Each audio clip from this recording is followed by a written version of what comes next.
Well, hello again, and welcome to another edition of the Speed Bag. Today, a little segment I like to call, and here we are at the logical conclusion.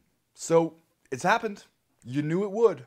You knew the minute the UFC ended those cushy, do-nothing jobs for fighters that it wanted to force into retirement. You knew it the minute Bellator found success with the Seniors Tour approach to MMA. You knew that we would eventually arrive here, the point at which we have to wonder if Chuck Liddell is going to fight again. Really, it took shockingly little to start the whole avalanche of speculation. I mean, he goes on Instagram, posts a picture of himself in shorts and gloves. He looks to be in pretty good shape. His longtime trainer, John Hackleman, says, hey, sure, he might consider a comeback for the right money against the right opponent. And then boom, there you are, right where UFC President Dana White said he didn't want to be.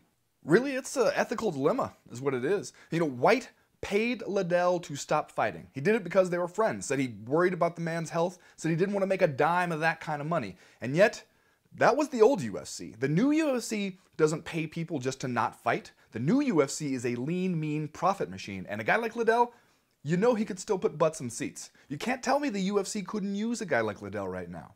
And yet, Liddell is 47. His last fight was 7 years ago, and he got knocked out. Matter of fact, he got knocked out in his last 3 fights, seemingly with greater and greater ease each time. And when your chin turns into a piece of fine china, that's typically not the kind of thing that gets better with age.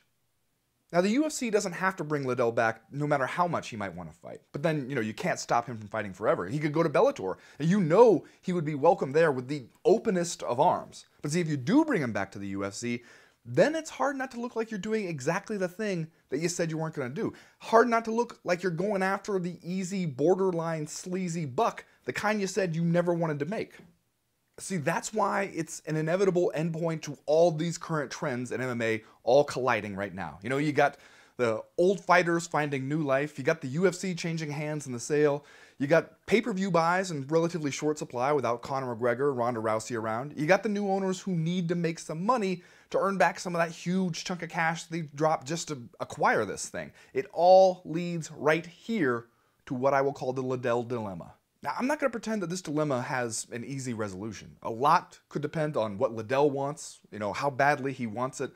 But the fact that we're even at this question right now is a sign of where MMA and the UFC are. I mean, it's a question that has to be answered one way or another, and that answer is going to tell us a lot. Because I'm telling you, if we see him in those UFC gloves again for real, or even worse, in a Reebok fight kit instead of those Iceman shorts, I'm telling you, then you'll really know that times have changed.